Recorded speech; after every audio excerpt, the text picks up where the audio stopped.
of congenital heart disease. Okay, so question number 1.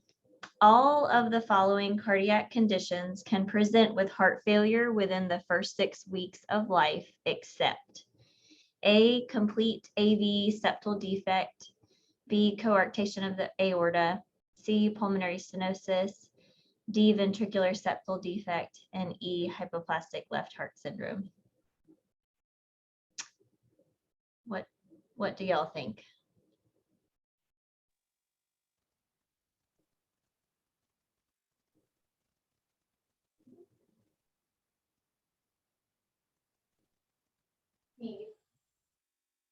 Pulmonary stenosis. Good. Who said that? Jaya. Okay. What's your reasoning? Yikes. You can see the answers. Well, yes, I can see the answers. Oh no. Okay. Okay, but I would argue that I would have gotten that one anyways. No, don't do that. I want to write it down. I'm going to go back. I'm going to try to figure out how I'm going to go to the answers, but I'm going to figure out how I can make it where y'all can't see it. She's Okay. cheating, Dr. Grant. Wow, Jeremiah, you were asking for it. Oh no. Now y'all are just going to cheat the whole time. It's not cheating if we can't help it. There we go. If you make the left part really small, we won't be able to read it. Like just squeeze it in with your little arrow. Like that? Yeah. Okay. All right. So great job. You were correct. So the answer was pulmonary stenosis. So some pearls for answering your board questions. So obstructive left-sided lesions like aortic stenosis, hypoplastic left heart, coarctation, those are going to present early with cardiogenic shock or heart failure. So hypoplastic left heart was one of the choices. So that would present with heart failure. It would have just been earlier than this patient, but we said within a month. So then large left to right shunts like VSDs and bigger PDAs. ASDs are much less likely to present with heart failure, but big left to right shunts can present with pulmonary overcirculation and signs of heart failure, and that's usually in the first 6 weeks of life. But obstructive right-sided lesions, so pulmonary valve stenosis and pulmonary artery stenosis, even when they're at their most severe, they rarely cause signs of heart failure. So we'll often have a child with severe pulmonary valve stenosis who is thriving and is asymptomatic. So right-sided obstructive lesions rarely cause signs of heart failure. They may cause cyanosis if the patient has a PFO present. So keep that in mind too. All right, questions about this one?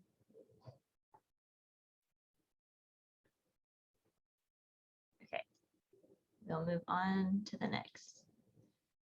All right, so a 3-month-old male with a history of tetralogy of Fallot presents to the emergency department with an episode of fussiness and fast breathing. On examination, he appears uncomfortable with the following vital signs. Heart rate is 179, respiratory rate is 60, blood pressure 88/42, saturations are 56%. Of the following, which is the most appropriate immediate intervention?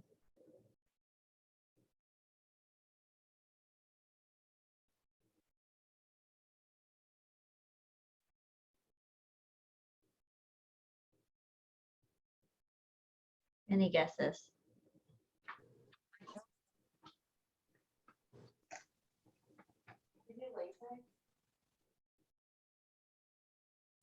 Anyone?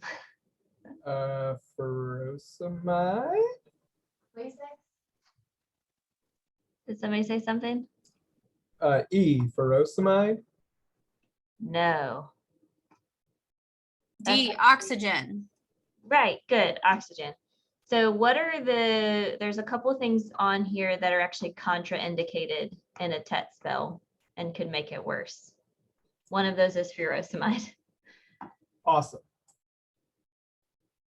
Looking good for fellowship, Jeremiah. They better not ask this in interviews. And then isoproterenol is another thing you don't want to give because it increases the heart rate. So I'm gonna, hang on, I'm gonna minimize this so I can turn the volume up because I can't really hear y'all very well. Okay. So what is a TET spell? So patients with tetralogy of Fallot, they have a big VSD and an overriding aorta, and then right ventricular outflow tract obstruction. So a TET spell or a hypercyanotic spell is an acute change in the hemodynamics of the patient to where they are not getting enough blood flow to the lungs. So acutely, the right ventricular outflow tract obstruction worsens. So then you're sending deoxygenated blood across the VSD and out the aorta. So we want to do things that promote blood flow out of the right ventricular outflow tract to improve oxygenation. So oxygen is going to be a first line of treatment for a TET spell or a hypercyanotic spell. It helps improve oxygenation in the lungs, but it's also a pulmonary vascular dilator. The other kind of appropriate interventions, especially immediate things that you can do easily, is have the child's knees put to their chest. And what that does is number one, it increases the venous return to the heart. So it's like giving a little fluid bolus. But it also increases the systemic vascular resistance by compressing the femoral arteries. So then promotes more blood flow to the lungs that way. And then volume is your friend in a TET spell. So IV fluid bolus is always a great idea. And then for more severe spells where you're having to actually give medications, we want to do things that lower the heart rate, increase the venous return to the heart, and increase the systemic vascular resistance. So phenylephrine works by increasing your SVR. Beta blocker works by lowering the heart rate. One thing to always remember is we don't give IV beta blocker boluses in kids. So this would be like you're starting an esmolol drip, but you would never give a bolus of IV beta blocker. And then morphine is a little bit tricky to think through because you'd be like, well, that would lower your SVR, but it helps by calming the child, and then that brings the heart rate down, which helps overall. And just keeping in mind things that can trigger hypercyanotic spells. So important if you are managing, a TET patient on an outpatient basis, but they can be triggered by anything that reduces preload. So tachycardia from pain or agitation, dehydration, like from a viral, gastroenteritis, or if a patient has to be NPO for a procedure, if they have tetralogy of Fallot, they should always be getting IV fluids while they're NPO. And then anything that decreases afterload or SVR can precipitate a spell, so undergoing anesthesia. But knees to the chest and oxygen, and then gentle calming and soothing techniques are the first line of therapy for a TET spell. Okay. I'm just going to keep going unless y'all pop in with questions in the chat or verbally. All right, which of the following findings may be normal in a newborn? A widely fixed split second heart sound, a precordial thrill, systolic ejection murmur, lower O2 saturation in the right arm than in the right leg, or a systolic ejection click.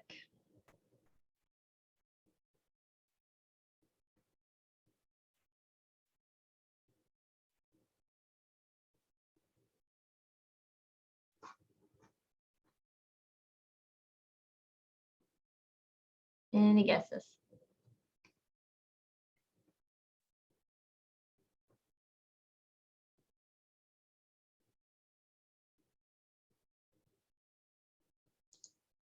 All right, so answer is systolic ejection murmur.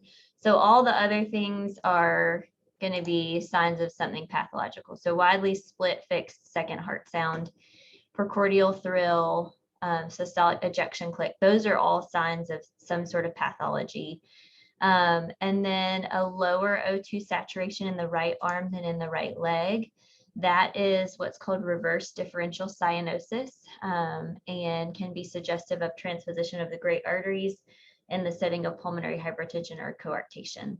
So all those other things are going to be pathologic, but a systolic ejection murmur is super common in newborns due to peripheral pulmonary artery stenosis, PDA, or just general volume flow through the RVOT or LVOT.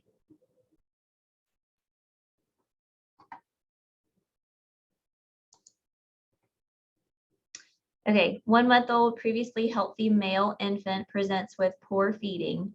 Parents report that 5 minutes after starting to feed, he becomes sweaty and fatigued. Physical examination reveals the following. Heart rate is 165, respiratory rate is 90, blood pressure is 80/63, and oxygen saturations are 97%. The infant is pink and tachypnic with hepatomegaly. There's a harsh holosystolic murmur at the left sternal border. There are normal pulses in all 4 extremities. Of the following, the most likely diagnosis is?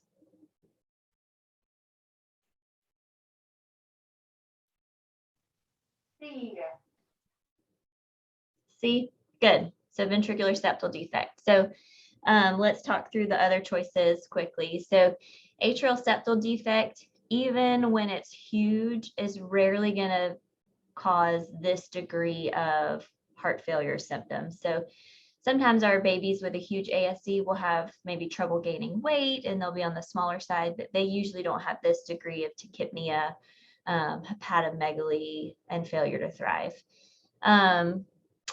With B, tetralogy of Fallot, what do you guys think they would have given you additionally in the prompt? They blew. Yeah, so we should have some cyanosis, and then the murmur would be different. So we would have a right ventricular outflow tract murmur instead of a VSD murmur. And then hypoplastic left heart syndrome would not survive to 1 month of age. So you can automatically take that one off your list. If you just think through the answers like that and try to eliminate ones that don't fit, then it leaves you with VSD. And then the holosystolic murmur along the left sternal border is also consistent with a VSD murmur. Why did you say it would not be D, hypoplastic left heart? Because they would not survive to a month without any sort of intervention. So the age automatically. So this baby with hypoplastic left heart syndrome would present in extremis when their ductus closes. So they'd present at like 2 days of age, not a month.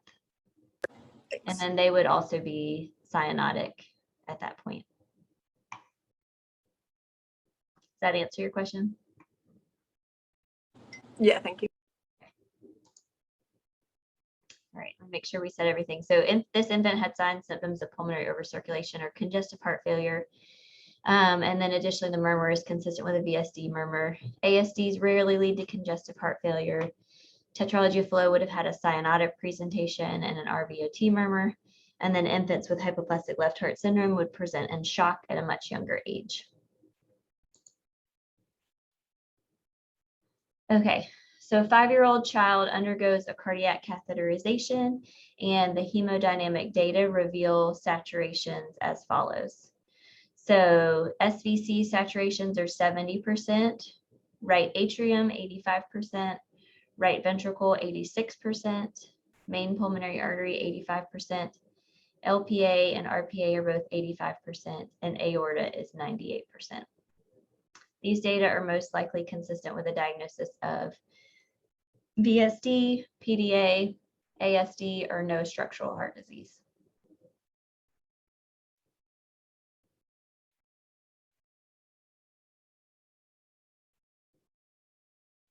C. Good. Okay. Tell me why you say that. Because it's starting to mix in the atria, and so your percentage is going up from the left side shunting. Yeah. So then you have to think, how do you get oxygenated blood into the right atrium? Then it would have to be through an ASD.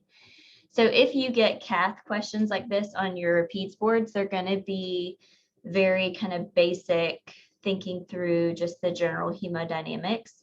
So the best way to do this is to walk yourself through the heart like you're a red blood cell, And whenever you see what's called a step up, where the saturations increase, then that's going to give you your source of mixing. So we started in the SVC, that 70% is a normal sat for the SVC.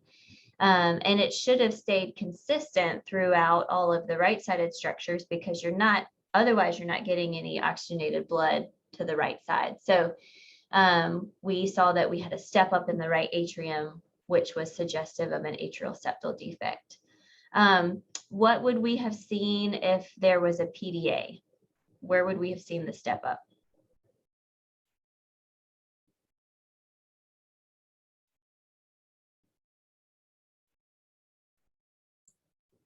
Would it be in the MPA? Yeah, either MPA or LPA. But yeah, that's correct. And then what about with a VSD? Right ventricle? Perfect. Good. So if you just walk yourself through, identify where the step up and the saturations are, and then figure out how you would be getting red blood into that structure, that gives you the answer. And then, sometimes it helps to draw a picture. So you won't be asked to figure out intricate details of heart cath, but you may be given saturation runs like this, and then just look for the step up. And then if you're having trouble walking yourself through it, just draw a quick picture, and that helps too. All right, a 5-day-old infant presents with severe tachypnea and mild cyanosis. On examination, he has poor perfusion and hepatomegaly. He becomes acidotic over the next few hours. His chest X-ray shows a reticular pattern with a small heart size.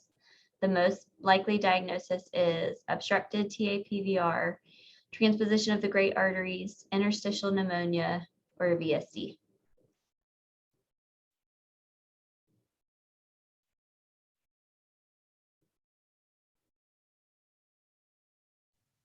Transposition. What's that? Transposition. Good guess, but no.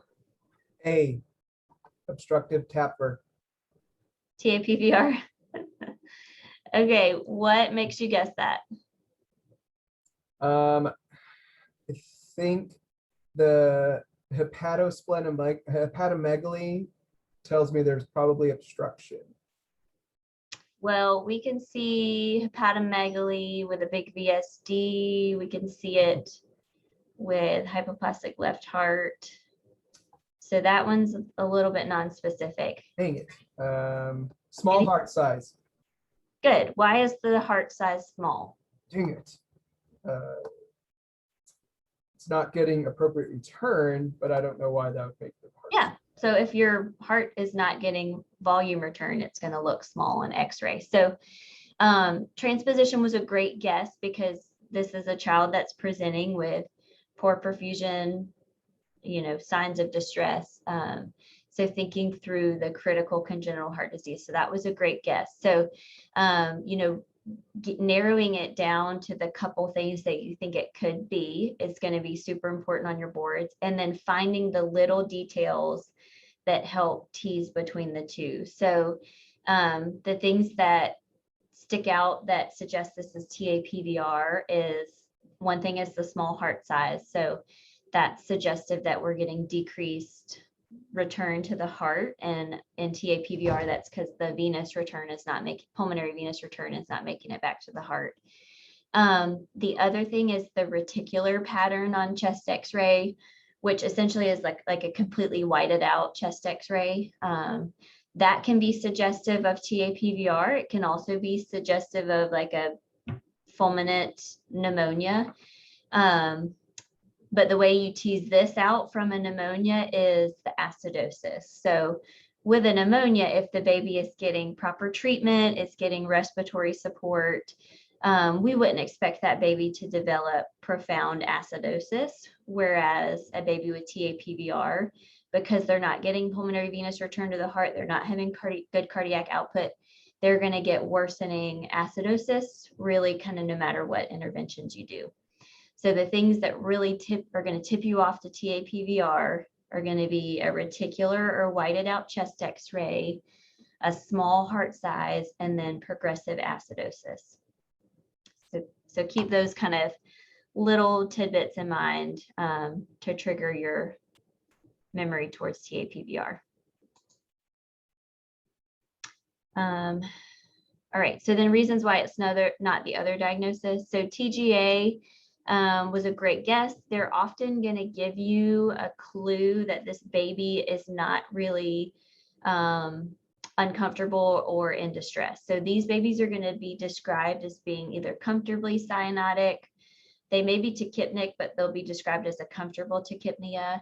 The baby should have presented a little bit earlier than this with cyanosis, but it's not always the case. So the age doesn't completely rule out transposition. But usually transposition is going to be more of a cyanosis versus a shock presentation. Interstitial pneumonia shouldn't develop worsening acidosis if we're addressing the pneumonia. And then a VSD is not going to present with cyanosis and acidosis. Okay. Does that make sense? Is TAPVR the one they describe as the egg on the string? No. Anybody know what that is? Any guesses? The shoe on a string, is that a ASD? It's egg on a string. Yeah. And that's transposition. And so with transposition, it's egg on a string because the great vessels have more of an anterior posterior relationship. So the mediastinum looks narrower in transposition. So they call that egg on a string. TAPVR, I think, is technically the snowman on chest x-ray. But the big thing is going to have a reticular pattern in the lungs and just look really whited out.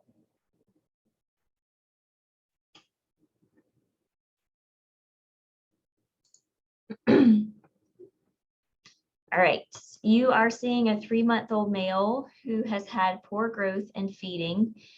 His parents report that he has recurrent episodes of sweating with feeds, tachypnea, and irritability, mostly when he feeds.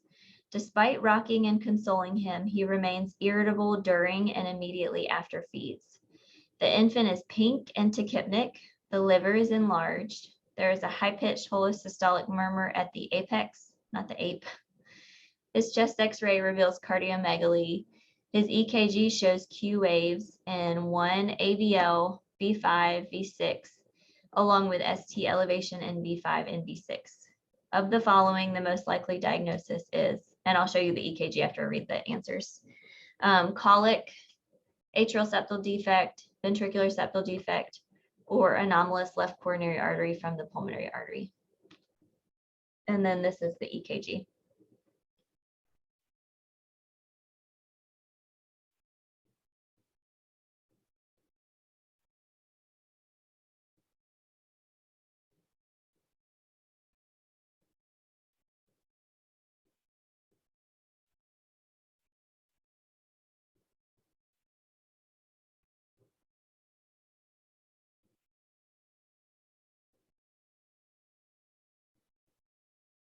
Any guesses?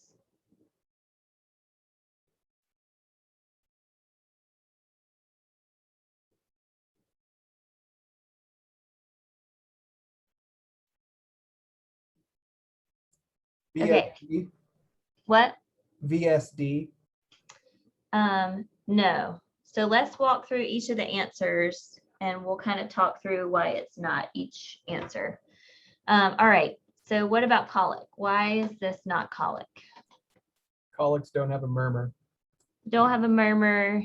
Good. They shouldn't have hepatomegaly and they shouldn't have signs of ischemia on their EKG. What about ASD? So like we've talked about a couple of times, it's unlikely for an ASD to cause significant signs of heart failure. And then they also should not have ischemia on their EKG, and this murmur is not consistent with a murmur of an ASD. So if we're going to have a murmur from an ASD, it's going to be due to increased volume on the right side of the heart going across the pulmonary valve. So they would describe a pulmonary stenosis murmur. and they'd probably hopefully give us the split S2. And if they were going to show us the EKG, they would give us incomplete bundle branch block or RSR prime and V1. What about VSD? Why is this not VSD? I went after the murmur instead of the EKG changes. So Yeah, so they're trying to make you think that they're just describing a baby in heart failure with tachypnea and trouble with feeds. But the important extra clues in the prompt are that the baby's really irritable, especially when they feed and especially right after they feed. So this baby is showing signs of angina. So they're having chest pain and, issues with ischemia when they're feeding because that's their exercise. The other thing is the murmur is consistent with a murmur of mitral regurgitation. So that's another clue towards something maybe ischemic going on. And then the last thing is the EKG prompt. So they're giving you evidence of ischemia on the EKG. So Q waves and then the ST abnormalities. So that combination of findings should prompt you to anomalous left coronary artery from the pulmonary artery. And so what that diagnosis is your left coronary comes off of the pulmonary artery directly. So you get blue blood into your left coronary artery. The other issue is if you think about, are your diastolic pressures going to be higher in your coronary artery or your pulmonary artery? Going to be higher in your coronary artery. So often you'll get what we call steal from that coronary artery into the pulmonary artery. So essentially the blood goes backwards out of the coronary and you get even worsening ischemia. So those episodes are prompted by any sort of physical exertion.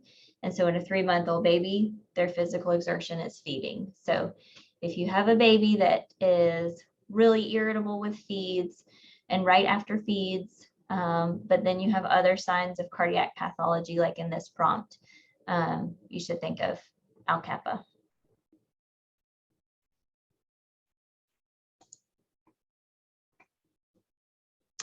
So just to point out on the EKG, here's the Q waves.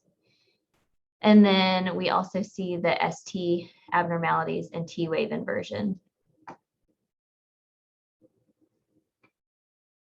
And do y'all know what a Q wave is? It's okay if you don't. It just means where you have a significant negative deflection before your QRS. So you go down before it comes back up. And then the AVR is like a complete Q wave. And then over here, you also have them again. So you see that negative deflection before the QRS. And then you can see here we have ST elevation and then T wave inversion. ST elevation, T wave inversion. Can y'all see my mouse when I'm pointing to it? Yes. Okay. And then the holosystolic murmur is from the mitral regurg, which occurs from damage to the mitral valve due to ischemia, but then also you get left ventricular dilation that stretches out the mitral valve annulus as well, leading to MR. Okay, questions about Al-Kappa?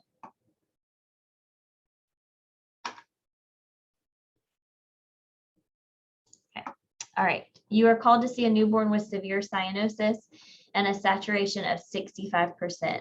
The baby is not tachypnic, and on physical exam, there is no audible murmur. There is a narrow mediastinum on chest x-ray. Of the following, the most likely diagnosis is tetralogy of Fallot, VSD, transposition of the great arteries, or AV canal. Transposition. Hey, y'all have picked up on the clues. So good. So this baby is profoundly cyanotic, but is comfortable. So that's going to be your typical transposition baby. And they can also have no murmur. So if there's no VSD or no outflow tract obstruction, you're not going to have a murmur in transposition. And then the narrow mediastinum, that's the egg on the string, just due to the great vessels having a more anterior posterior relationship. So great job. All right, so yeah, TGA, they're going to be comfortably cyanotic. They may be tachypnic, but still comfortable. These babies are going to present early because they can be cyanotic even in the presence of a PDA. Often the PDA is not a great source of mixing. So this would be like the babies that present with cyanosis on day 1 of life. They often don't have a murmur, and they're going to have a narrow mediastinum on chest X-ray. Tetralogy of Fallot, they may present in this time frame with cyanosis, but they should have a murmur. And then the chest X-ray will be described as boot-shaped. VSD should not present with cyanosis unless they have something else like pulmonary hypertension. And then a VSD murmur is going to be described as holosystolic and blowing or higher pitched. And then AV canal, again, shouldn't present with profound cyanosis. They often will have mild cyanosis into the 80s in that early newborn period, but they shouldn't be 65%.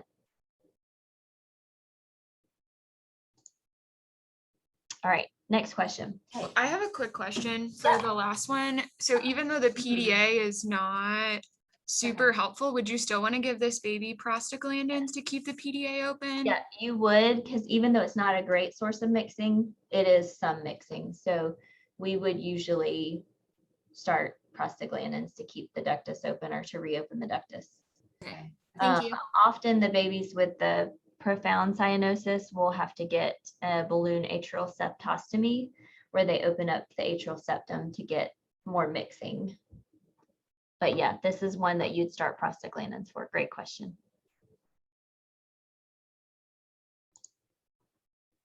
All right, during the preschool physical examination of a 4-year-old child, you note a 2 out of 6 high-pitched continuous murmur in the right intercostal space while the patient is in the sitting position. The murmur is diminished when the child is supine. Of the following, the most likely diagnosis is aortic stenosis and insufficiency, arteriovenous malformation, patent ductus arteriosus, Still's murmur, or venous hum.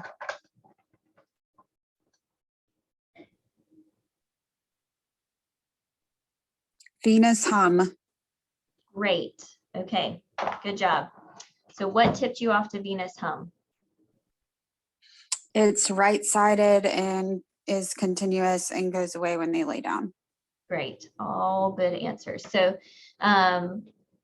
venous hum is going to be described as diminished either when supine, with turning the head, or compressing the neck veins. And a venous hum is really just the sound of the head and neck venous return, oftentimes coming under the clavicle. So anything that you do that slows that flow is going to make the murmur quieter. So turning the head, compressing, or having the patient supine where you have less gravitational pull. It's a benign, normal murmur of childhood. Any of the other murmurs that we listed would not diminish or disappear with these maneuvers. So like aortic stenosis is actually going to be louder when you lay down because you have more volume going across the stenotic vessel. And arteriovenous malformation, first of all, we wouldn't hear it in that place. So depending on where the AVM is, we would hear it there, and it shouldn't change with position change. PDA also should not diminish when the patient's supine. And we more often hear PDA on the left under the clavicle. Still's murmur is going to be lower left sternal border and is a low pitch vibratory murmur, and it gets louder when you're supine. So venous hum is the only one that fits. All right. Any other questions about venous hums? Okay. All right. You walk into a mother's room to perform a newborn discharge examination at 72 hours after birth to find a mottled infant with cool extremities. The term newborn is appropriate for gestational age and was born by scheduled repeat C-section following an unremarkable pregnancy.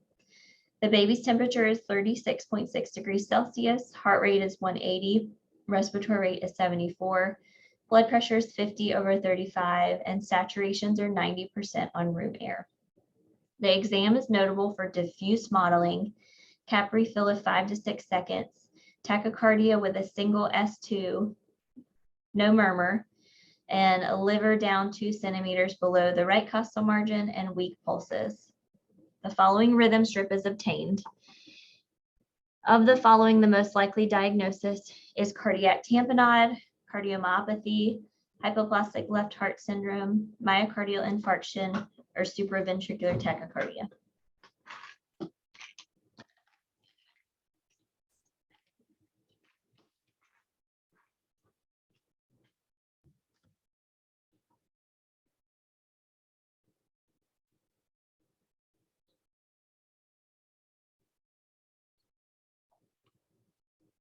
Okay, so let's just go through our answer choices. So what should we have seen in the prompt or on the EKG if it was cardiac tamponade? Pulsus paradoxus. Mhm. What about heart sounds? Muffled heart sounds. Muffled, sound distant. On EKG, we would expect what finding?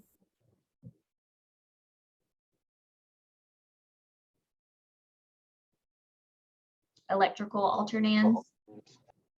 So where your QRS axis changes with each beat due to the heart moving in the bag of fluid. And then our blood pressure would be hypotensive probably, but we should have a narrow pulse pressure.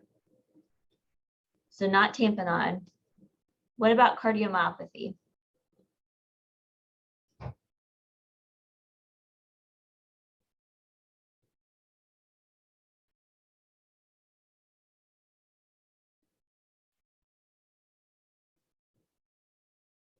You expect to see ventricular hypertrophy? Yep, great. And then we also would probably see some ST abnormalities on EKG too.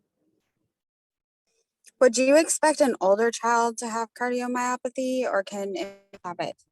It can definitely present as neonatal cardiomyopathy too. It's more common in the older kids, but the age doesn't rule that out.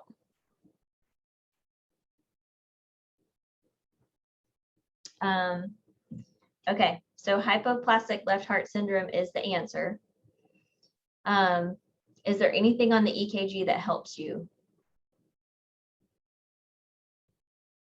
You can see they're not an SVT. Yep, that's great. So that rolls off SVT. Take that one off our list. And then we can also take MI off our list because we don't have ST elevation or depression. But what we do see on this EKG is that the axis is shifted to the right. So if you look at lead one, it's down, AVF is up, so we're right axis deviated. So that tells us off the bat we have more predominant rightward forces. And then our V1 is all positive. So that tells us again, we have predominant rightward forces. And then in V6, we don't have evidence of LVH. So that in combination with what we're describing is a baby that's in cardiogenic shock. So they're mottled, they have delayed cap refill, they're hypotensive, they are having trouble getting cardiac output. So putting that together with the EKG findings should be suggestive of hypoplastic left heart syndrome. The other thing that helps us is that these babies often won't have a murmur. So there was no murmur on this exam. And then the single S2 tells us that there's one semilunar valve. So tells us hypoplastic left heart syndrome. So this infant is in cardiogenic shock following PDA closure. So we know that because the baby's mottled, they have diminished pulses, delayed cap refill, hypotension, all signs of poor cardiac output. This is going to be indicative of left-sided obstructive lesion, so hypoplastic left heart syndrome, co-arc, aortic stenosis, interrupted aortic arch. The EKG helps us differentiate between these obstructive left-sided lesions. So we see unopposed right-sided forces. So in V1, we have a pure R wave and no S wave. Like we said, it's not tamponade. There was no muffled heart sounds. We didn't have tamponade EKG findings. Not MI or cardiomyopathy because we didn't have ST changes. And then not SVT because the EKG was sinus tachycardia. Dr. Gray, if we were comparing an AV canal, would we just expect the saturation to be a little bit higher in AV canal than a hypoplastic left heart? Should an AV canal present in cardiogenic shock? I guess not. Yeah, they shouldn't, unless they have, like if they get a viral illness on top of their AV canal, they may have some cardiogenic shock related to that, but they should have given you that in the prompt. So you want to think through the things that would be considered critical congenital heart lesions when you have a baby that's presenting in shock following a PDA closure. Gotcha, thanks. Mhm. Any other questions about this one? All right, so now we will move on to acquired heart diseases. I'll have to speed up a little bit. Okay, 4-year-old girl is seen 10 days after a URI. Her knees and ankles are swollen and painful, and her temperature is 104. The cardiac examination is significant for a grade 6 out of 6 systolic murmur at the apex. The most appropriate treatment of this patient would be IV steroids, oral aspirin and prednisone, oral aspirin and IM penicillin, IV digoxin, and IV Lasix.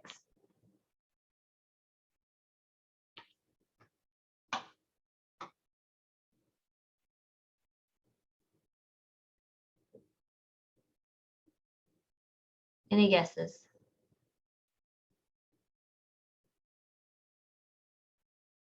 What does this patient have?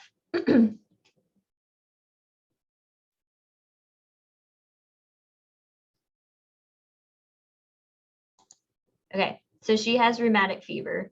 So treatment's going to be oral aspirin and IM penicillin. And so she has a diagnosis of acute rheumatic fever. So we use the Jones criteria. You need either 2 major and 1 minor. So she had carditis and arthritis and fever. And then a recent history of a URI. Would need to have proof of strep infection to fully make the diagnosis. But her murmur is likely due to acute MR. And then treatments, we use salicylates, aspirin for symptomatic relief. We typically use the high dose 80 to 120 mg per kg per day divided every 4 hours. Steroids are reserved for the severe carditis or symptoms that are unresponsive to aspirin. And neither steroids nor aspirin alter the long-term outcome of carditis, unfortunately. And then penicillin is given as the primary prophylaxis. Here's just a quick recap of the Jones criteria. So arthritis for joints, heart is carditis, nodules is the subcutaneous nodules, erythema marginatum is the rash, and then Sydenham chorea. And then minor is EKG with PR prolongation, arthralgias, CRP and SED-rate, and elevated temperature. And previous history of rheumatic fever is not really a minor anymore. So we make our diagnosis with a recent history of strep infection and either the presence of 2 major or 1 major and 2 minor. Could you not give this kiddo furosemide, seeing as how her ankles are massively swollen? The ankles are probably more inflammatory swollen. So they're swollen and painful. So that's probably more reflective of arthritis, which is what the aspirin treats. If they're describing edema, they probably give you more indication of like, not just in the ankles. Like it would be, they'd say she has swelling present up to her shins or something along those lines. And then you would consider IV Lasix, but what they're describing is the arthritis. Thank you. Mm-hmm. All right, so 2-year-old boy presents with fever of 5 days, swollen hands and feet, strawberry tongue, maculopapular rash, and conjunctivitis. The treatment should include hospitalization, aspirin, IVIG, IM penicillin, all of the above are A through C.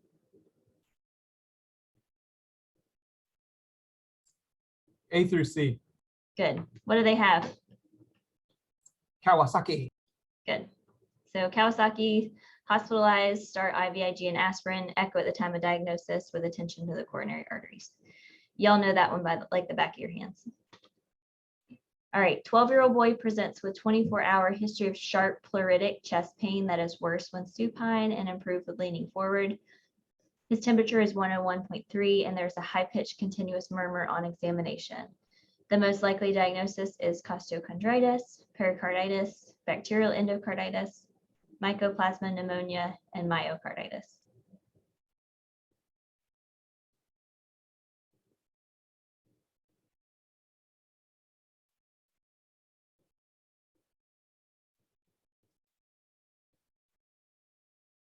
Pericarditis. Good.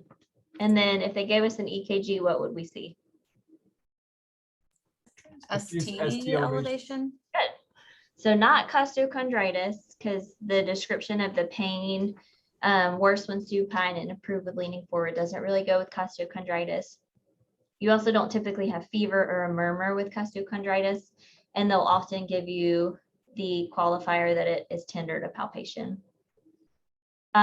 Bacterial endocarditis, you could think that with the fever and chest pain, but this chest pain description is pretty classic for pericarditis. And then the continuous murmur is not what you would expect with bacterial endocarditis. We would probably hear a more regurgitant type murmur like mitral regurg or aortic regurg, instead of a continuous murmur. And so the continuous murmur is the friction rub, just to clarify that. Mycoplasma pneumonia, again, shouldn't give you this murmur. And then myocarditis, they would give you something else to suggest myocardial involvement. So they may give you an EKG with PVCs on it. They may tell you its troponin is elevated, but they would give you some other indicator of myocardial involvement. And so I think a lot of people get thrown off when they hear the description of a friction rub. So just to reiterate, it can be described as a high-pitched continuous murmur. They might be nice to you and say there is a friction rub on examination, or they may say there is a high-pitched continuous murmur. So be prepared for both. And then treatment is typically with NSAIDs. Questions about that one? Okay. A systolic ejection murmur is detected in a highly competitive 16-year-old male high school athlete during a routine examination required before participation in sports. The EKG demonstrates a sinus bradycardia and borderline LVH. Echocardiography reveals mildly enlarged left and right ventricles with a ventricular shortening fraction of 40%. Normal is greater than 28%.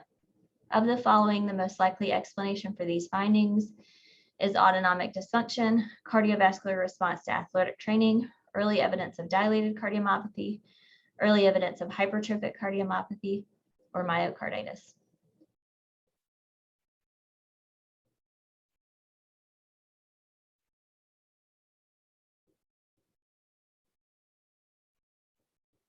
And Response to athletic training. great. Okay, perfect. That's correct. And I was just going to say, I want to reiterate or recap that it's saying most likely explanation for these findings. So I think with these prompts, we're tempted to say early evidence of hypertrophic cardiomyopathy, but by far the most common is going to be an athlete's heart. And so let's talk through that a little bit more. So findings that make it most likely consistent with athlete's heart: he has a resting bradycardia, which tells us he is cardiovascularly fit. He has mildly enlarged cardiac chambers, but they didn't describe them as thickened. They just said they were a little bit enlarged.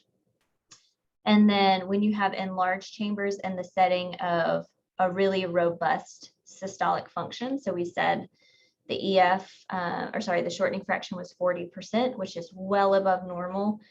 So that suggests more of just a really well-functioning heart. The other fact is that they're able to compete with their peers. Sorry again. Excuse me. The male gender makes it also more likely, and then negative family history. So it can be tricky to differentiate between hypertrophic cardiomyopathy and an athlete's heart. These are some tips to kind of help point you in either direction. But this patient sounds like they're just very cardiovascularly fit. They have a low resting heart rate, really good cardiac function. They keep up well with their peers, and is a male gender. Questions about that?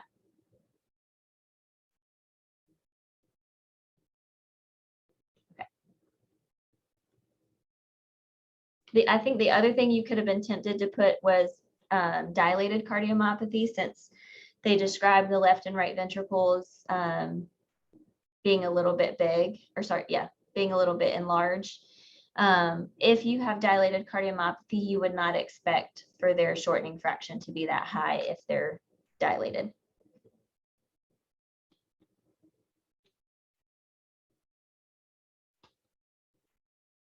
All right, on to some rhythm disorders. We're going to kind of race through these.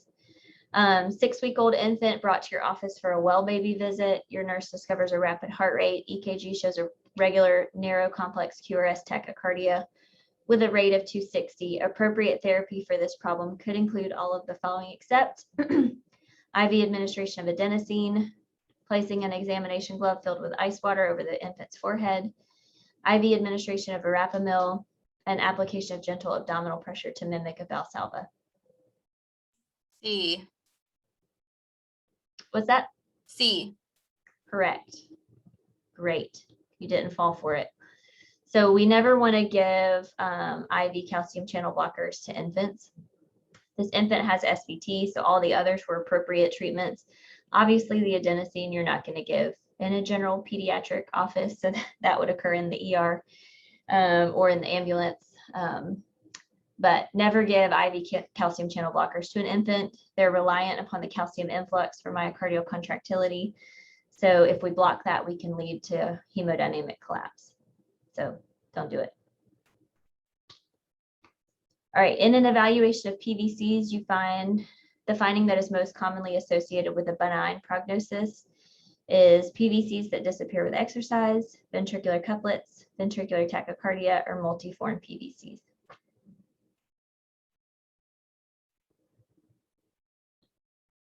So A, PVCs that disappear with exercise typically suggest benign PVCs. Ventricular couplets and VT are not normal and often warrant treatment. And then multiform PVCs are worrisome for more pathologic diagnosis, such as CPVT. So PVCs that go away with exercise or higher heart rates are considered benign. All right, 10-year-old boy presents for evaluation of syncope. He experiences while playing basketball. His paternal uncle drowned at age 9. His physical exam findings are normal. Of the following, the most likely cause of this patient's syncope is B. Good. What's the big tip off for long QT? His uncle drowned. Yep. So any family history of unexplained drowning should prompt you towards long QT. And then syncope during exertion is always going to be a red flag for an arrhythmogenic cause. And then the family history of drowning is concerning for long QT. So 30-year-old woman has active systemic lupus erythematosus and is pregnant. Of the following abnormalities of the cardiac conduction, the one that is most likely to occur in the infant is B. It's actually third. D. Yeah, third degree heart block. So infants of mothers with connective tissue disease in the presence of the SSA or SSB antibodies are at significant risk for the development of third degree AV block. They undergo close observation with fetal echo. And then unfortunately, the third degree heart block, if it develops in a neonatal lupus patient, is usually permanent and often requires a pacemaker. So if you have a mom with lupus, get an EKG on that baby after delivery.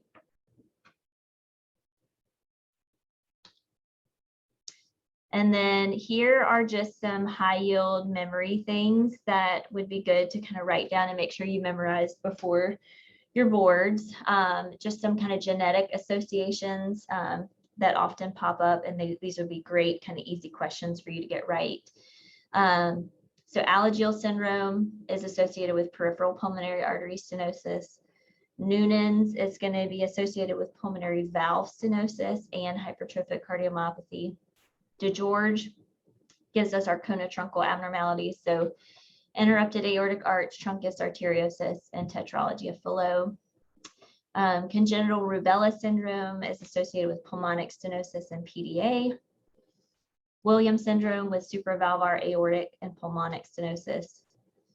Trisomy 18 can have a lot of things, so VSD, tetralogy, Dorf, but one that's kind of pathognomonic is polyvalvular dysplasia. So if you see polyvalvular dysplasia in a question prompt, it's going to be trisomy 18. Trisomy 21 is AV canal and VSD. Others important associations, so WPW, Wolff Parkinson White syndrome, is associated with Epstein's anomaly on echo. Turner syndrome can have bicuspid aortic valve and coarc, or they can have both. Bicuspid aortic valve is by far the most common. Pompey's, they can get a profound hypertrophic cardiomyopathy, and you're tipped off to this with extreme voltages on EKG. So this is the EKG where the voltages are off the paper. Barr syndrome, which is a syndrome that causes neutropenia and skeletal abnormalities, they also have dilated cardiomyopathy. Duchenne's and Becker's muscular dystrophy are associated with dilated cardiomyopathy and arrhythmias. Holt-Oram syndrome associated with ASD, tuberous sclerosis with cardiac rhabdomyomas, and Marfan's and Loeys-Dietz are associated with aortopathies. So these would be quick, kind of easy memorization things to help you get some questions right. Questions about any of these? All right, that is all. I hope that was helpful. Thank you. You guys did great. Thanks for participating. Thank you. Thank you. Y'all have a good day. Thank you.